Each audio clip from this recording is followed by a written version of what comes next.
नहमदु व नसल्ली अला रसूलिल करीम अम्मा बाद फ़अऊज़ु बिल्लाहि मिनश शैतानिर रजीम बिस्मिल्लाहिर रहमानिर रहीम इक़रा बिस्मि रब्बिकल लज़ी ख़लक़ ख़लक़ल इंसाना मिन अलक़ बिस्मिल्लाहिर रहमानिर रहीम रब्बि इश्रह ली सदरी व यस्सिर ली अमरी वहलुल उक़दतम मिन लिसानी यफ़क़हू क़ौली।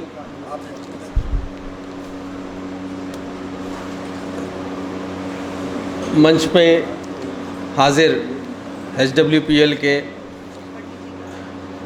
एडिशनल डायरेक्टर जनरल दीक्षा रंजन मैम और यहाँ आज के इस प्रोग्राम के होस्ट खानका के गुरुजी जो यहाँ चीफ़ है, और उसी के साथ आशीष बरुआ साहब जो हमारे बहुत अच्छे मित्र भी हैं, दोस्त हैं।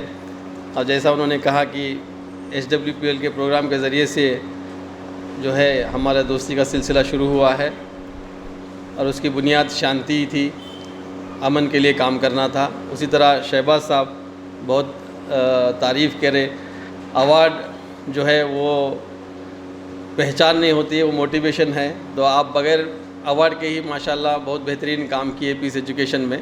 और उसी तरह जो है हमारे ब्रदर निज़ाम भाई जो हमारे पुराने साथी हैं, और राजुर रहमान साहब और स्वामी जी, मंच पे उपस्थित सभी लोग जिनका नाम मैं नहीं जानता हूँ, और जो यहाँ हॉल में मौजूद जितने शांति प्रिय लोग हैं, आपको संबोधित करना और आपके दरमियान गुफ्तगू करना ये मेरे लिए बड़ी खुशी की बाइस है, क्योंकि सारे लोग जो नीचे बैठे हुए हैं ये भी बहुत चुनिंदा लोग हैं। तो आप सबको मैं स्वागत करता हूँ इस्लामिक तरीके से। अस्सलामु अलैकुम व रहमतुल्लाहि व बरकातहू। मेरा आज का उन्वान जो है वो वैश्विक शांति के लिए, मतलब वर्ल्ड पीस के लिए एजुकेशन कैसा ड्राइविंग फोर्स बन सकता है, शिक्षा जो है वैश्विक शांति के निर्माण में वैश्विक शांति को कैसे स्थापित कर सकता है।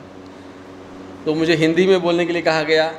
हिंदी में मैं ज़रा पुअर हूँ और सारे लैंग्वेजेस में पुअर हूँ, तेलुगु थोड़ी बहुत आती है मुझे। तो मैं कोशिश करूँगा कि सबसे पहले देखिए मैं आपसे सुनना चाहता हूँ, हम जो आयत की मैंने तिलावत की थी कि कुरान मजीद में सबसे पहले नाज़िल सूरह अलक़ की आयतें हैं, इक़रा बिस्मि रब्बिकल लज़ी ख़लक़, पढ़ उस रब के नाम से जिसने कलम के ज़रिए से तुमको पढ़ना लिखना सिखाया, जिसने खून के लोथड़े से इंसान को बनाया। जो आज के डेट में आप सब मुझसे मुत्तफ़िक होंगे, मुझे एग्री करेंगे कि शिक्षा जो है, एजुकेशन जो है, इंसानियत के ज़िंदगी में, ह्यूमन लाइफ में बहुत इम्पॉर्टेंट रोल प्ले करता है। एक शिक्षा ही जो इंसान के अज्ञान को दूर करता है और कट्टरता को दूर करता है, उसके अंदर एक पॉजिटिव सोच ला सकता है और इस विश्व निर्माण के लिए उसको स्किलफुल बनाता है, उसको कार्यरत बनाता है कि वो कुछ डेवलपमेंट का काम कर सके। और न सिर्फ इतना ही नहीं, हर जाति, हर धर्म को और उनके जो है विश्वासों को, उनके कल्चर्स को जानने का, उनको समझने का, ग्लोबल पीस के लिए सबसे मेन चीज़ यही है कि आपस की जो है सूझबूझ, अंडरस्टैंडिंग जो है, एक दूसरे को हम समझे। तो शिक्षा जो है इसमें बेहतरीन रोल अदा करता है। क्या आप इस बात से सहमत हैं? नहीं है सब लोग, इस बात से कोई इनकार नहीं कर सकता है। और 20वीं सदी से गुजर के हम 21वीं सदी में हैं, 21st सेंचुरी में। और वर्ल्ड का हिस्ट्री आप देखेंगे तो 20th सेंचुरी में एजुकेशन में बहुत रिवॉल्यूशन आया, लोग लिटरेट होते गए, पढ़े लिखे होते गए, यूनिवर्सिटीज़ कायम हुए, लैंग्वेजेस जानते गए, साइंस टेक्नोलॉजी इसमें आगे बढ़ते गए। लेकिन फिर भी अगर आप थोड़ा सा जायज़ा लीजिए, अब मुझे ऑडियंस में से कौन बोल सकते हैं कि शिक्षा का दौर शुरुआत जब हुआ, हर जगह जो है यूनिवर्सिटीज़ कायम होने लगे, एजुकेशन जो है स्टार्ट हुआ, लोग उसको पहचानने लगे और कॉलेजेस, स्कूल ज्वाइन करने लगे। लेकिन बावजूद इसके कि लोग एजुकेटेड हो रहे हैं, फर्स्ट वर्ल्ड वार हुआ।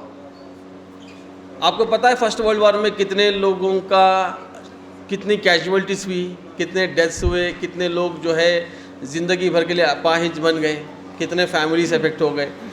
40 मिलियन पीपल, 40 मिलियन कैजुअल्टीज़, उसमें तकरीबन जो है 16 मिलियन जो है डेथ्स है एक सर्वे के हिसाब से, और बाकी लोग जिंदा है लेकिन मुर्दे के बराबर। और उसके बाद एजुकेशन और आगे बढ़ते गया, इंडस्ट्रियल रिवोल्यूशन आया, टेक्नोलॉजी आगे बढ़ते गया, उसके बावजूद जो है सेकेंड वर्ल्ड वॉर हुआ। सेकेंड वर्ल्ड वॉर में कितने कैजुअल्टीज हुए? Nearly 60 million people, first world war से ज़्यादा, और more than 30 million casualties, deaths. चलो भाई, बड़ी मुश्किल से उस वार का खात्मा हुआ, और उसके बाद 21st सेंचुरी में हम आगे पहुंच गए, और 1945 में वर्ल्ड वार जो है अपने एंड पे आता है, ट्रीटीज़ होती है, लोग जो है यूएन और ह्यूमन राइट्स को कायम होते हैं, और वार्स को जो है सिविलाइज्ड बनाने की कोशिश की जाती है। लेकिन उसके बावजूद आज लोग डॉक्टर्स बन रहे हैं, इंजीनियर्स बन रहे हैं, लेकिन आप दुनिया में देखेंगे, आप चौंक जाएंगे इन नंबर्स के साथ जो मैं आपको बताऊंगा, कि ये दोनों वर्ल्ड वार से ज़्यादा, अभी थर्ड वर्ल्ड वार हुई नहीं है, लेकिन 1945 से लेकर अभी तक 21st सेंचुरी में हम पहुंच गए, 2025 में हम लोग हैं, और वियतनाम वार, सोवियत वार और दूसरे जितने युद्ध हुए हैं इस काल में, मिडिल ईस्ट, इसमें तकरीबन अभी तक 80 मिलियन लोगों के कैजुअल्टीज़ हुए हैं। 80 मिलियन कैजुअल्टीज़। इंसान तो पढ़ा लिखा हो रहा, कॉलेजेस, यूनिवर्सिटीज़ बन रहे हैं, एजुकेशन उरूज पे चल रहा है। ये आप सिर्फ वार और डिस्प्यूट कैजुअल्टीज़ में आपको बताया हूँ, 1945 के बाद 2025 तक मोर देन अप्रॉक्सीमेटली है। इसका कोई पक्का आप गूगल में भी जाके आप सर्च करेंगे तो पक्का नंबर मिलेंगे नहीं, आप पक्का नंबर ढूंढने जाएंगे तो ज़्यादा ही होगा, क्योंकि जितने नंबर्स आते हैं एज पर द गवर्नमेंट आते हैं, आपको पता है कि हमको प्रॉपर डाटा नहीं मिलता है। ये सिर्फ वार्स, शांति नहीं होने के वजह से हैं, बाकी कैरेक्टर्स नहीं होने की वजह से, अखलाक नहीं होने की वजह से, वैल्यूज़ नहीं मेंटेन करने की वजह से, ड्रग्स के ज़रिए से, सुसाइड्स के ज़रिए से, और जो है अनदर जो मर्डर्स एक दूसरे के, ये सारे आप काउंट करेंगे तो इसका कहाँ जाएगा आंकड़ा मुझे नहीं पता है। तो अब मैं आता हूँ एजुकेशन में जो नए नए तरकीबें सूझी जा रही है। 21st सेंचुरी में जो है 5 C's उन्होंने क्रिएट किया एजुकेशन में, जो महारत रखने वाले हैं, एक्सपर्ट्स इन एजुकेशन, कि भाई क्रिटिकल थिंकिंग होना चाहिए, क्रिएटिविटी होना चाहिए, कोलैबोरेशन होना चाहिए, और उसके बाद में जो है कम्युनिकेशन स्किल्स होना चाहिए। 5 C's, 4 C's, नए नए कॉन्सेप्ट आते गए हैं कि क्रिटिकल थिंकिंग और कोलैबोरेशन, सहयोग होना चाहिए, और जो है कम्युनिकेशन, कन्वर्स, एक दूसरे से बातचीत का ये होना चाहिए, कोऑर्डिनेशन। लेकिन इसके बाद में भी जो है आप देखेंगे तो क्राइम रेट दिन ब दिन बढ़ते जा रहा है।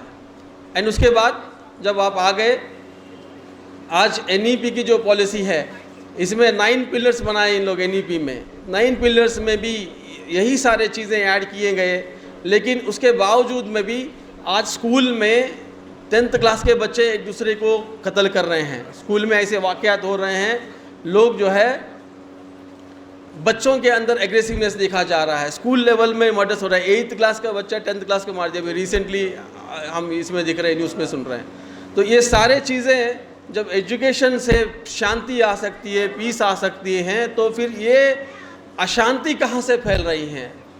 क्योंकि हमने सारे C's बनाए, 4 C's, 5 C's, बहुत पिलर्स बनाए, लेकिन एक C जो है वो पूरे एजुकेशन सिस्टम में मिसिंग है।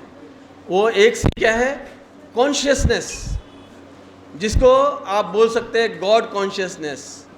Consciousness as a human being, कि मैं इंसान हूँ, अशरफुल मखलूक़ात हूँ, एक मानव ही है, एक मनुष्य है जो धन्य जीवी है, जो ऐसे पुण्य कार्य कर सकता है, ऐसे काम कर सकता है, ऐसे नेक अमल, बुराई का बदला भलाई से दे सकता है और सच्चाई को अपना सकता है, सच्चाई के लिए जान दे सकता है।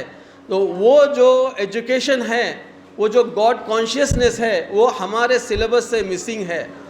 और हमने सारे टेक्नोलॉजिकल डेवलपमेंट्स, डिजिटल एजुकेशन और सारे किस्म के critical thinking, creativity, everything we tried, but we are not trying the real education which is consciousness of God almighty.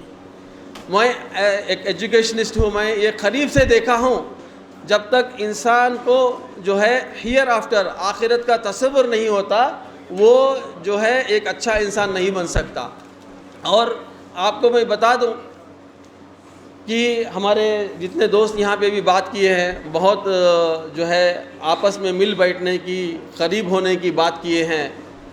और आप बोलिए कि गॉड कॉन्शियसनेस कौन क्रिएट कर सकता है?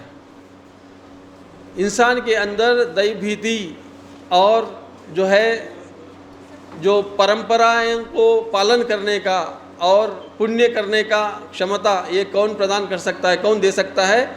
जिसने उसको बनाया है। जैसे भाई ने कहा था अभी हमारे स्पीकर कि हम सब एक है और हमारा गॉड भी एक है। और HWPL जो है हमेशा उनके प्रोग्राम के आखिर में नारा देते हैं, वी आर वन।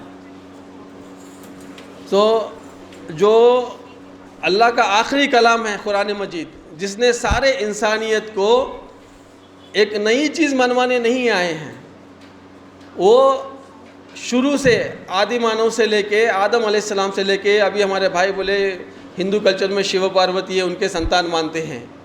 जहाँ कहीं मानते हो आप, बाइबल में जाते आदम ईव के नाम से जानते हैं। ये आखिरी कलाम में उसी बात को जो पुराने ज़माने से जो हक बात को, सच्चाई को, जो जितने ऋषि, जितने मुनि, जितने प्रवक्ता आए थे, जितने प्रॉफिट्स आए थे, उनका जो मैसेज है उसको दोबारा से रिवाइव और रिपीट करके ये जो ग्लोबल सिटीजन्स हम बनने जा रहे हैं, ग्लोबल सिटीजन बन गए हैं और एक पूरा वर्ल्ड ग्लोबल विलेज बनने के लिए तैयार है। ऐसे ग्लोबल सिविलाइजेशन के लिए आज उनके शांतिपूर्ण ज़िंदगी के लिए जो कलाम नाजिल किया है कुरान मजीद है, अल्लाह सुब्हानहू व तआला जिस नबी को हम सब के लिए मबूस किया है, उनका नाम मोहम्मद रसूलुल्लाह सल्लल्लाहु अलैहि वसल्लम है। उनको वमा अरसलना का इल्ला रहमतल लिल आलमीन, इस सारे दुनिया को शांति रहमत बांटने के लिए। आपको एग्ज़ाम्पल दूंगा, वार का वक्त चल रहा है, युद्ध का समय है और कैदी हुए हर तरफ जो है शतगात वुंड पीपल है, भाग दौड़ हो रही है। ऐसे में जो कैदी पकड़े गए उनको कोई मारने की बात कर रहा है, कोई उनको जो है सज़ा देने की बात कर रहा है। तो प्रॉफेट मोहम्मद सल्लल्लाहु अलैहि वसल्लम कहते हैं कि इनमें से जो पढ़े लिखे लोग हैं, अगर वो अनपढ़ लोगों को हमारे यहाँ से पढ़ा देंगे तो हम उनको छोड़ देंगे।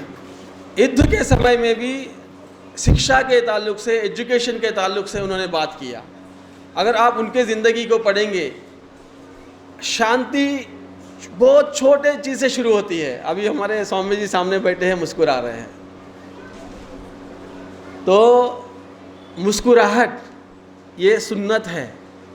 गरीब भी अफोर्ड कर सकता है, अमीर भी अफोर्ड कर सकता है। बड़ी बड़ी चीज़ें जो है वो अमीर लोग कर सकते हैं, लेकिन जिसके जेब में पैसा नहीं है, गरीब है, खाने को खाना नहीं है, लेकिन वो भी चैरिटी दे सकता है।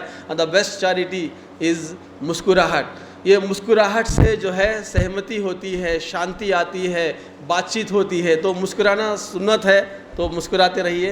तो ये जो आखिरी रसूल है, उनका जो है चेहरा, मुस्कुराता चेहरा, उन्होंने मुस्कुराने को तरजीह दिया, ना कि staring at the people and घमंड, arrogant. He is not arrogant person.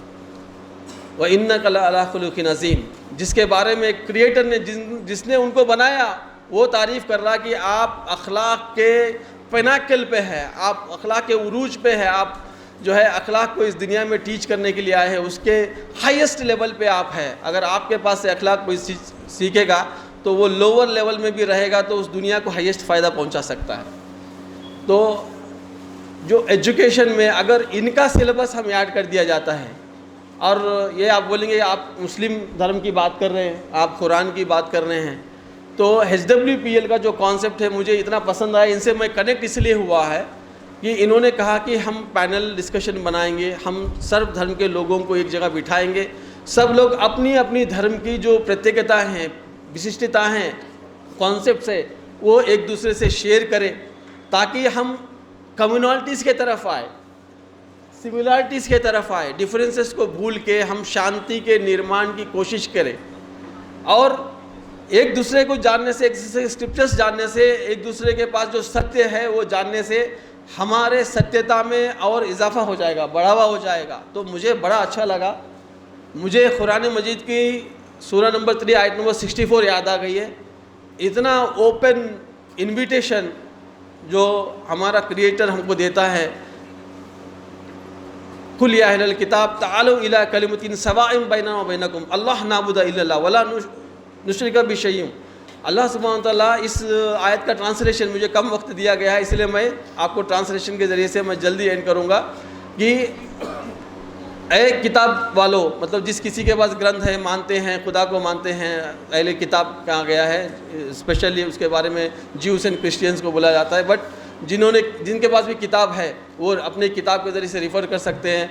कुल या अहल किताब तालू इला कलिमतिन सवाइन बैनना व बैनकुम, हमारे और आपके दरमियान एक जैसे बात की तरफ आइए, अल्लाह नाबुदा इल्लल्लाह, कि हम उस एक विश्व, एक सर्वेश्वर, एक ईश्वर के अलावा दूसरी की इबादत नहीं करते हैं। आज कौन है, कौन इंसान है, कौन पढ़ा लिखा है जो अपना जो ईश्वर है, जिसने उसको पैदा किया, जो पैदा नहीं होता, जो उसको उपाधि देता है, जो खिलाता पिलाता है, खुद खाता नहीं है, और जो हमें सुलाता है जो लेकिन खुद सोता नहीं है, और वो हमें एक समय पे ज़िंदगी दिया है, एक समय पे हमारी मौत का भी कारण वही है, हमें मौत देता है, फिर वापस ज़िंदा करता है, और हमें हिसाब किताब पे पूछने पे वो कार्यरत है, वो उसका अथॉरिटी रखता है, वो इसकी ताकत रखता है, शक्ति रखता है। अगर इसको मानने के बाद में उसकी इनकार करे, किसके अंदर ऐसी हिम्मत है, किसके अंदर ऐसी ज़रूरत है? तो वो जो आयत में 364 में बताया गया कि तुम्हारे और हमारे दरमियान में जो एक जैसी बात है उसके तरफ आए। तो डिफरेंसेस भूल के जब एक तरफ हम आएंगे तो हमें जो है विश्व निर्माण में बहुत आगे बढ़ने का मौका मिलेगा। मुझे यही बात कहना है, मैं एक ही बात से मैं ये करता हूँ कि आज एजुकेशन को फ्रूटफुल बनाने के लिए उसके अंदर सच्चाई को ऐड करना ज़रूरी है, और गॉड पाइटीनेस, कॉन्शियसनेस को ऐड करना ज़रूरी है। ये याद दिलाना ज़रूरी है हर बच्चे को कि तुम इंसान हो, तुम मनुष्य हो, तुम्हारा काम है तुम धन्य बनना, ना कि तुम दुर्मार्ग करना, तुम दुष्ट बनना, टेबल के नीचे से हाथ फैला के तुम हराम की कमाई कमाना, रिश्वत लेना, और जो है ना गलत का कार्य करना, और जो है चोरी करना, डकैती डालना, और जो है फ्रॉड करना। इसके ज़रिए से खुद के फैमिली को तुम चंद दिन के लिए फ़ायदा उठाते, लेकिन देश को नहीं, तुम अपने फैमिली को भी बर्बाद कर रहे, अपने मोहल्ले को, अपने सोसाइटी को तुम नष्ट पहुंचा रहे, इसको विनाश के दहलीज पे ला रहे। और ऊपर से ये जो लोग जो है, ये जो हम लोग सांस लेते हैं, ऑक्सीजन लेते हैं और कार्बन डाइऑक्साइड छोड़ते हैं, लेकिन आजकल लोग ये समझ गए कि मुंह जो है ऑक्सीजन लेने का नहीं है, कार्बन डाइऑक्साइड छोड़ने का लिए नहीं है। मुंह से आप अच्छी बात करो और अच्छी बात सुनो, तो लोग जो है अपने लिए अच्छी बात सुनना चाहते हैं, लोगों के लिए नफ़रत बांटते हैं। तो इस मुंह से अगर हम मुस्कुराते हुए शांति की बात किए तो इस दुनिया में शांति हासिल हो सकती है। मैं अल्लामा इकबाल के एक शेर के ज़रिए से अपनी बात को ख़त्म करना चाहता हूँ। हमारे एजुकेशन सिस्टम के लिए ये शेर बहुत अच्छा है। अल्लामा इकबाल कहते हैं, सबक पढ़ तू सदाकत का, अदालत का, शुजाअत का, तुमसे लिया जाएगा तुमसे काम इस दुनिया के इमामत का। तो वही आदमी जो है जो जस्टिस पे और पीस के ऊपर कायम है, वही विद्यार्थी, वही एजुकेशन जो है इस यूनिवर्स में शांति ला सकता है। तो इस बात पे तवज्जो देने के लिए आप सबसे विनती करते हुए अपनी बात को ख़त्म करता हूँ। Thank you very much. अस्सलाम वालेकुम।